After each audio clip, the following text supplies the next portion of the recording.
Pushing Back the Shadows presents A Very Mental Christmas. It's all the tips, all the tricks, and all the secrets that you need to get yourself through this Christmas while managing your mental health.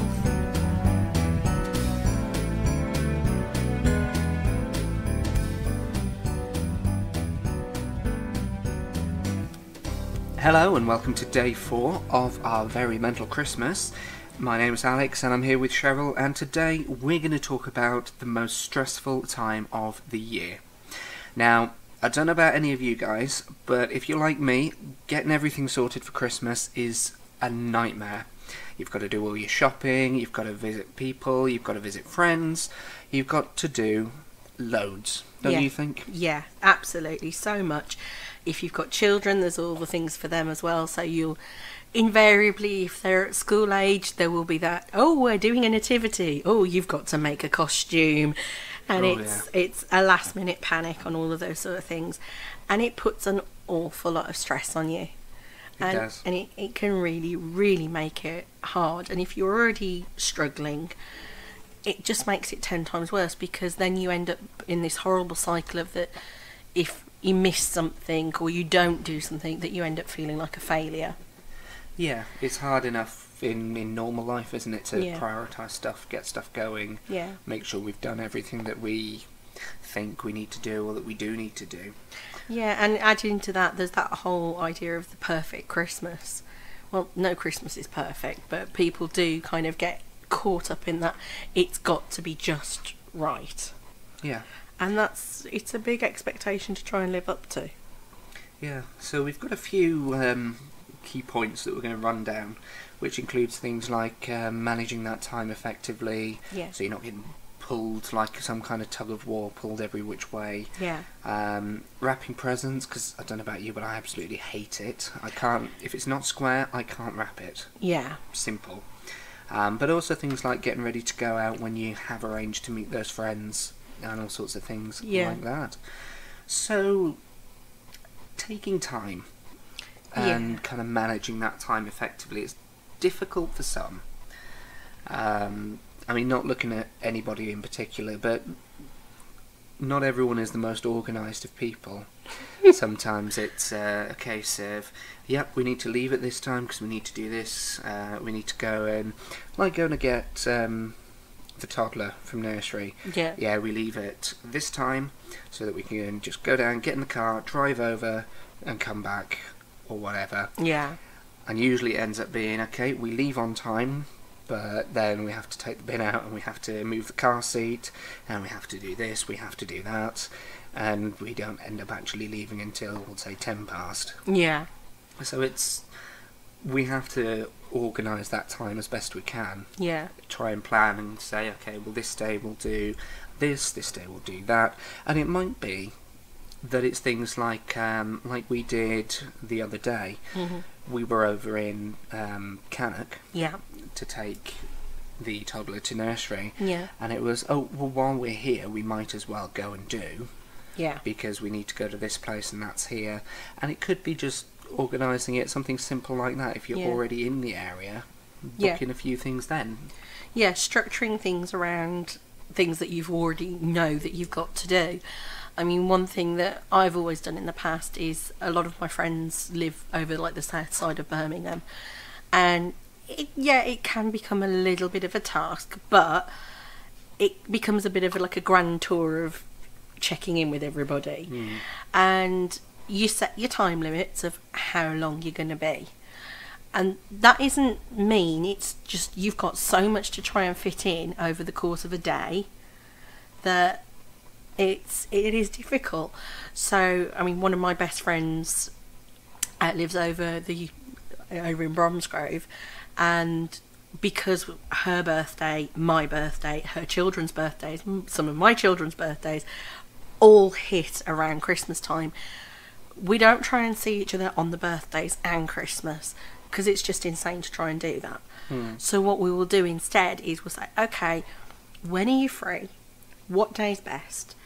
Let's see when I'm going to be over your way anyway, and then we'll structure it around that.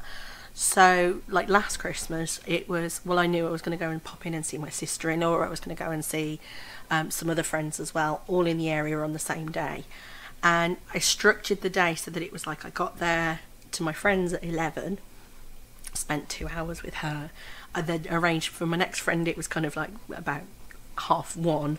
So I'd got a little bit of a break between the two, because they literally were like 10 minutes apart. Yeah. But then just structuring it around that and trying to just make it a little bit more relaxed. Yeah. And not putting too much pressure on yourself. If you can't get round to everybody, you can't get round to everybody. No, and that's fine. Yeah. But then it's also a little bit about not just moving stuff so that they're, the same location on the same day.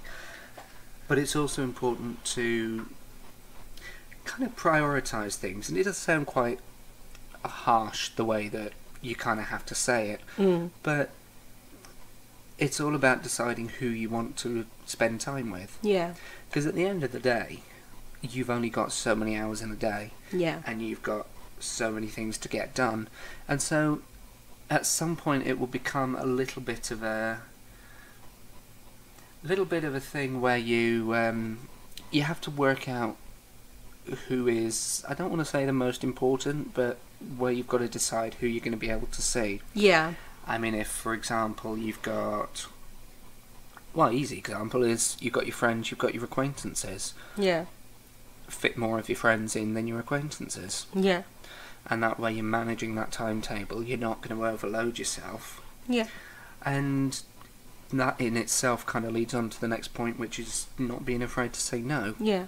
Because if you can't do it, you can't do it. No. You have to know your limitations. Well, yeah, I mean, like I was saying to you earlier when we were sorting out and planning all of this, at Christmas you can have pressures not just from friends and family, but from so many external areas. It can be work Christmas parties, work Christmas lunches, schools doing Christmas fairs, which you're expected to turn up and bring something along. You've got nativity plays that you've got to go and attend or take your kids to the dress rehearsals of. And if your children are involved in other things as well, like Scouts, again, it adds on the pressure. I mean, I think last Christmas, I remember saying to you the one week it was sort of get home from work, pick son up, take him home, get him changed, take him to the Christmas market that he was running with the Scouts, get back from Christmas market with freezing cold toddler, feed her, then go back to pick up the teenager, then take him to the Christmas service that he'd got to do in the evening. And this was all in one night, and by the end of the night I was absolutely knackered. And it didn't do me any good. No. Realistically. And there should have been some of those things I'd gone, do you know what? No. I can't do everything. I can't be everywhere. Likewise, it's not necessarily always just down to one person. You can split things between, if it's within a family and it's a mutual friend of the family, well, why does it have to always be down to one person to go? So, like when I was younger, it was always, well, at Christmas we'd do a visit round the neighbours, taking them a little present or whatever like that. Well, it doesn't have to be everybody. So, for example, from my perspective, one thing I would say is just utilise your family, utilise your friends. If they can do a visit for you and drop a card off or whatever, and just, say to that person, I'm really sorry, I just got so much on. Or, because you don't have to go into the fact that it might be your mental health that's playing you up and you can't get out. But if you say to that person, look, Christmas is mental, and I don't want to just see you at Christmas just because it's Christmas. How about, instead of present exchanges or cards or any of that sort of nonsense, why don't we make a date to meet up in the new year on this day, and we'll go for coffee, go for lunch, whatever you want to do. A bit like we were saying yesterday with the financial stresses, we can do other things. Yeah. Yeah, because time can be just as valuable. Yeah.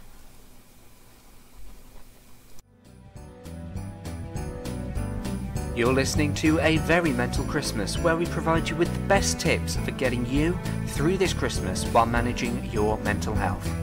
Don't forget, if you haven't already, you want to listen out for the key word in this episode and send that through to us so that you can have a chance of winning either a copy of Pills and Blades, Alex's 5-star autobiography, or a personalised Pushing Back the Shadows mug, or other great prizes, so don't miss out.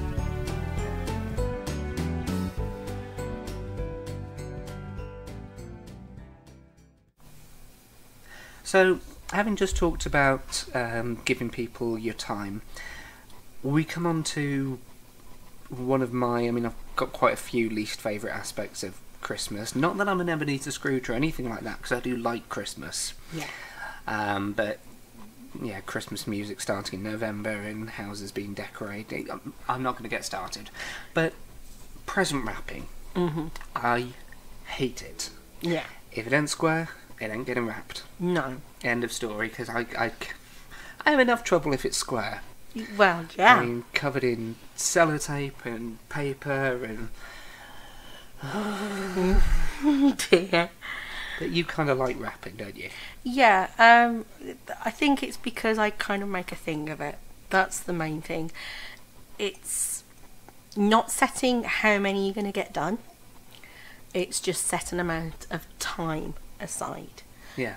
And don't put pressure on yourself. Make it that little bit more relaxed. So, I mean, yes, I am one of those people who does start wrapping things at the beginning of December. It stops the kids peeking, which is great. It does. Don't stop them having a feel to see whether they can work out what it is, though. That's why sorry, I'm awful. I put things like bubble wrap there and things to disguise the shape. That's disgraceful. Or put things in boxes so they really don't know. But that's just me. Although, just as a side note, just as it sparked a thought, it can be good putting like a time limit rather than an actual quantity limit, can't it? Yeah. I mean, Mum and I play this game called Go. It's kind of an older game. It's a similar type of board to Monopoly, but in the middle it's got a map of the world. And it's got different capitals. So like you got Berlin, you got Moscow. This is going back a little way, of course, because it's... Yeah, there's no euros, it's all like rubles and marks and francs.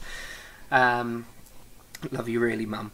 But I quite enjoy playing that, and the idea is you travel around the world and you pick up souvenirs from each of these capitals, and you've got the different ways of travelling, so plane, ship, road or rail.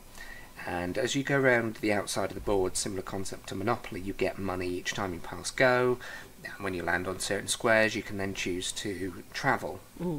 And you've got risks, so you could get diverted, and luck cards, and so on and so on and so on. It's really, really good. And what we normally do, we say, okay, first one to get 5 souvenirs wins. And then you've got to get back to London. You start in London, you've got to get your souvenirs and back to London. Yeah. But last time we played, we did it slightly differently, in the sense that we actually said, well, do you know what? No, we're not going to do a number of souvenirs. We're going to play until 9:30, so that gives us, what, an hour, 45 minutes, something like that. And whoever gets the most souvenirs wins. Yeah. And it was more fun, actually. Yeah. It was, because it gave you the option to explore different avenues, because... See, now, Mum always said that we always go to Europe. I don't think that's true, because I quite like America. You know, New York, LA, San Francisco, and then down into Mexico. And, because those are... You've only got about 6 in America. Europe, on the other hand, it's all... Because you've got your journeys, it's all kind of 1s and 2s that you've got to roll to get to them. So it's quite a short hop.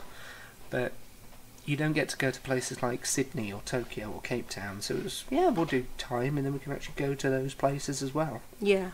And once we hit a certain time, back to London quick as you can. Yeah. I mean, that's the thing. It's the not putting too much pressure on yourself. So, I mean, like I mentioned to you earlier, my thing is kind of kick everybody else out of the house for a bit. Yeah. Go to the park, go do your Christmas shopping, whatever it is you want to do. Easy when the kids are at school or nursery. Yeah, definitely. And just set aside that time and make it a nice thing to do. So for me, it's part of my getting Christmassy thing. So it will be a Christmas movie goes on. Oh, Usually a mince pie comes out. Which film? Muppet Christmas Carol. Ah, yeah. Okay. We always have the Santa Claus. Yeah, Mum doesn't feel Christmassy until we've had that. Oh, I have to have that one a little bit closer to Christmas. That's when it's that's when I've forgotten to do the wrapping. But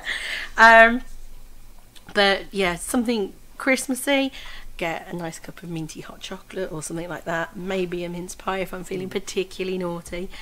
And then I don't rush it. I just take my time and I work through what I've got there. I might not get it all done. It's not the end of the world if I don't. It's just breaking it down into those little sections. It's starting to sound a bit like the ironing. Well, yeah, but you know my thoughts on ironing. But it's, instead of it being this huge pressured thing, which it can be. I mean, I've been there. I've been that mom who was wrapping on Christmas Eve till 2 a.m.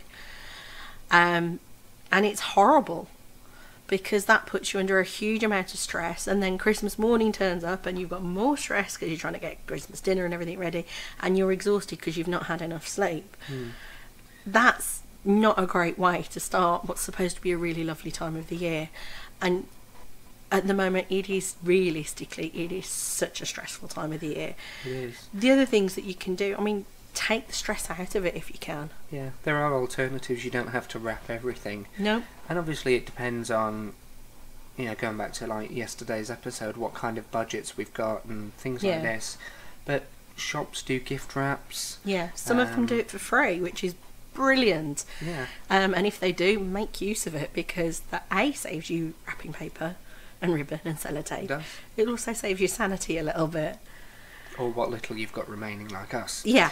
But then you can also, you mentioned while we were planning that there are different like scout organisations and things like that will do almost like a fundraising gift wrap thing. Yeah. I remember the one year, this was when I lived back in Prague. My parents, who were Salvation Army officers, they ran a homeless hostel.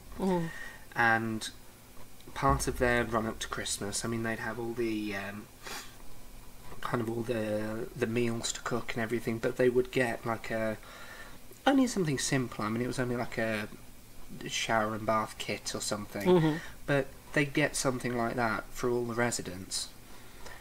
So you were looking at several hundred presents. And I remember as part of the youth group going down the one evening and we just wrapped presents. Yeah. And it was kind of, whether it was, say, one person grabs an item, wraps it up, puts it aside, grabs it, puts it aside. Yeah. Or whether it's somebody gets the item, puts the wrapping paper on, somebody then does a bow or whatever it was, or somebody sat cutting wrapping paper or sellotape.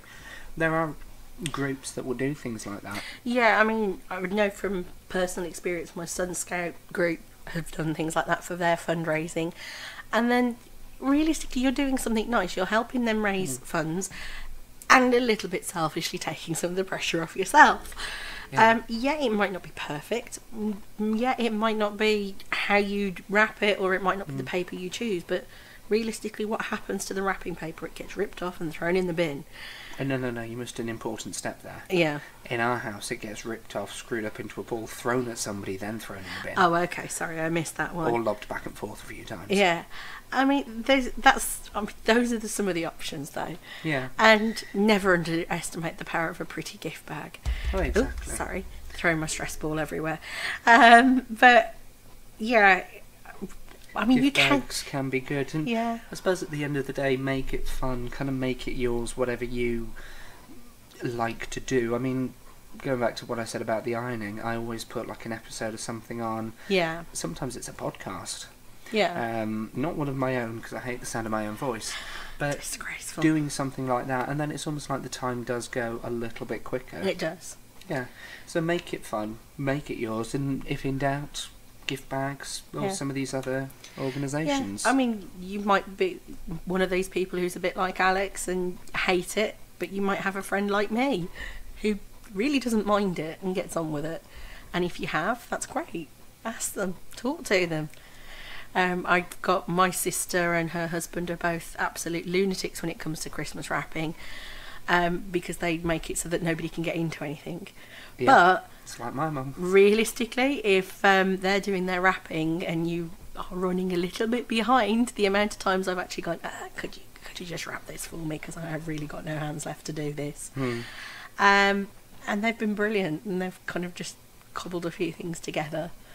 and done it. Or the other thing is, like I said, making time. So if you've got that pressure of kids, if you've got somebody who can watch them for half an hour, like the amount of times I've gone and sat and done presents wrapping up on my mum and dad's bed in their house, while the kids have played downstairs, they've got no clue that that's what I'm up there doing.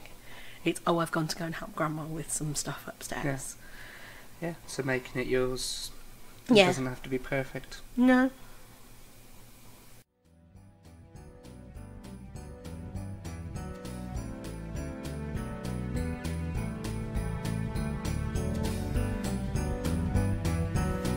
If you're looking for a really good read, I highly recommend that you check out Pills and Blades by Alex Davis.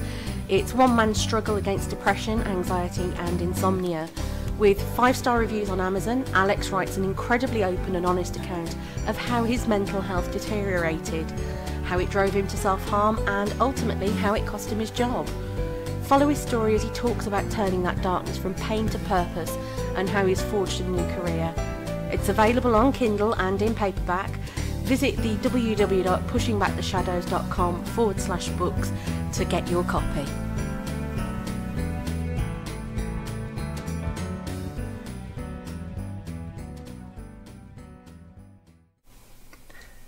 After presents then, and after we've organised everything that we've got to do, we've actually got to go and do those things. So comes to the part that everybody really hates, getting ready to go out. Yeah, especially things like the Christmas party. Oh, exactly. I mean, the running joke is a guy will just throw on a shirt and trousers and that's it, job done. Yeah. And the woman will be in the bathroom for 3/4 of an hour. That's not really hours. Hours is what it takes. Yeah. Hours and hours. Well, depends on the woman. Well, yeah. But it can be stressful. I mean, how many people last year at work were doing kind of finishing the shift, running into the bathroom, getting ready, running back out again, ready to go to a party straight after work? Yeah. Or even more, how many people are actually going on their break, getting changed, coming back and doing the rest of their shift all made up and ready to go? Not even all made up, kind of taking calls while, say, in their dress, and then going back out next break and doing makeup and coming back in, taking calls again. Yeah, I mean, there were a few people courting, well, females, obviously. Well, not necessarily, obviously. Some of the guys could have been doing it too, but there Actually, were... I think some of the guys did. Yeah, but, you know, there were people at the desk doing their fingernails because there was that pressure of, I've got to get out on time, and... Yeah, it wasn't boredom at all. Yeah, but that's horrible. To me, I can't imagine anything worse, and it puts me in the really wrong frame of mind to go out. Don't I know, it's bad enough getting you out the door to get the child. Thank you. You're welcome. But yeah, it's something that it takes time, and especially if it's something like your office party where you might want to make an impression. Because I'm trying to remember the example, but there was somebody who'd managed to get completely smashed at their office party. Yeah. And it cost them either their promotion or their job. Yeah, it does happen. And some of that is because of that, the nerves. You've built up the whole day, you've built up the whole night towards it, you get there is that unfortunate pressure of drinking that's very often at these Christmas parties. And because you're nervous, you wallop one back, and then you wallop back another, and it can go downhill so quickly. I suppose it goes more and more downhill because you're that wound up because you haven't had time. And this is kind of the point that we wanted to make with this particular aspect, is you haven't had the time to kind of unwind. No. One thing that I've always had a tendency to do, and I don't know whether you've found this, is if I know that I'm going to be going somewhere, coming back from a place and then going somewhere else, I try and put a little break in there somewhere. Yeah. Whether it's 15 minutes, whether it's half an hour, just to stop and actually take a breather. Yeah. Instead of going from one thing to the next, to the next, to the next. Then, of course, you've always got the problem of what if one thing runs over, you're going to be bumping into the next thing, and you're going to be running around like a headless chicken going, oh, I'm sorry, I've got caught in traffic, I've got this, I've got that, I'm going to be late. Which, if you're just suffering with further out. if you suffer with anxiety, it makes it so much worse because you then will beat yourself up because you're like, "Oh, well, I'm in the States and I've got here and it's not good." And there's a lot of things that you can do. I mean, if you can shift your schedule with work to allow for that bit of extra time. I mean, sometimes they could be flexible like that. I mean, okay, our place was never hugely, but some places are. The place I was in before, it was possible within reason. If I started a little bit earlier, I finished a little bit earlier. Yeah. And some places will do that. Yeah. It's just trying to allow that little bit more time.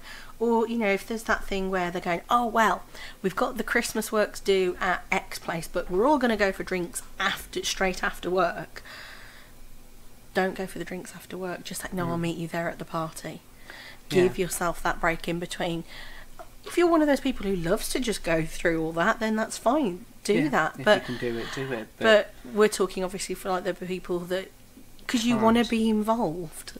Yeah, I mean, I hated it because I knew there was that pressure to be involved, and this is going to sound weird coming from a guy who does these videos and the live videos and the podcasts and everything, but I don't like going out in big social things. I don't. I mean, I suppose if it's getting up and like doing a talk or singing a song or whatever, I can do that. I don't mind that. But if I have to actually then go and mingle and make small talk, I don't get on with that so well. So going to these Christmas parties was just a bit kind of...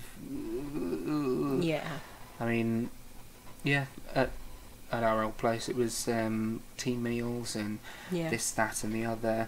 And okay, last year was an exception because obviously we had where they cut all the temporary staff in, so I was out of a job for a month, and the Christmas party fell smack bang in the middle of that, and it was like, no, that's not happening. But even if it hadn't, even if that had been the Christmas party and I was still going to have a job all the way through December, it still wouldn't have been something I'd have enjoyed. I was going to say, it was something we talked about because I think it was, at the time, you were kind of going, I don't really want to go, but the team were putting a lot of pressure on, and the manager was putting a lot of pressure on. And that's the you thing, did. It's like, oh, it's a team event, and it's like, and you want to feel part of the team, and you want to do stuff, but then you don't. And I suppose it's very important to recognise your own limitations. I mean, right now I'm trying to desperately think of an example. I really should have written one down beforehand. But it's those things. Take my dad. For example, he has fibromyalgia, and one thing that he does is if he knows he's got, say, visitors coming for a couple of hours one afternoon, he'll spend the morning in bed, or he'll spend the morning just resting, so that he knows he can make it through that afternoon. And it's stuff that I've done too. You know, I've said, if I'm going to make it to whatever event, whether it's meeting up with friends or whatever, then I cannot do this as well. There's a couple of times I'd love to have met, say, I don't know, Bob and Sally, both in the same day. And it's like, well, actually, no, if I meet one, I'm going to be exhausted and I won't be any good for the other. I've got to choose. And it's recognising that sometimes you can't, but then it's okay to say no. Maybe we do, like we said earlier, the offer time for the new year, trying to reorganise stuff. And I mean, at the end of the day, saying no isn't flat outright, no, I don't want to do it. It's, well, I can't do it now. Can we do it another time? And especially, I don't know whether you found this, I found that if you actually say, well, I can't at the moment, but could you do, and suggest a date, people are normally more amenable to it. Because it's like, okay, well, you're not just brushing me off and shutting the door in my face, you're actually trying to work something else out. So if we can do that, that works out better. I mean, the one thing that we've also said, like, in terms of things like the Christmas party, the things that you feel there is that huge amount of pressure to go to, you still have that option to say no. You don't Yeah. have to go to it. But if you do decide that you are going to go and you know it's going to be difficult, it's that much more important to do that bit of self-care before you go. So make that time to just unwind, relax, whatever you need to do. I mean, I know I went to the Christmas party last year. I did not want to go. No, you didn't really enjoy it, and I didn't enjoy it at all. But I got through it. And a lot of the getting through it was because I'd got a friend on the end of the phone who I could text. No idea who that was. No idea. No. I'd got a couple of friends there that I knew I could talk to.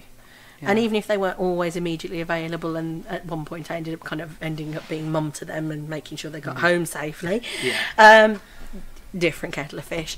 Yeah. But it was the only way I'd got through it was I'd made preparations in the first place. Yeah. So before I went, I'd had a good couple of hours of just preparing, and that's not getting ready preparing. It was just having a cup of tea, lying in the bath, yourself, unwinding. Yeah. And it's preparation a little bit is something we're going to touch on in tomorrow's episode as well, because you can be forward planning. You know, it's not all about getting yourself ready. It can also be a little bit about getting other people ready, which is what we're going to talk about a little bit tomorrow. Yeah. Now, those of you who are involved in the competition, your keyword for today is preparation, because that really does sum up what we've been talking about. You know, trying to organise, trying to prioritise, working out where things are and how you can effectively best plan your journeys and manage that time. Yeah. And then when you're getting ready to go out, being prepared for the event itself. Yeah. So drop us an email with the word preparation in it and the other keywords from the week, and stay tuned for more episodes where we will be having more keywords, and we'll get to that at the end of the week. But so tomorrow, as I mentioned a little bit, we're going to look a little bit at a different form of preparation, but I'm also going to share my absolute nightmare of more or less a mental breakdown, wasn't it? Yeah. From last year. Yeah. A dreadful mental breakdown that actually scared you. Yeah. Quite a bit. So, what a way to finish an episode, but if you want to hear about that, then do tune back in tomorrow. Take care, guys.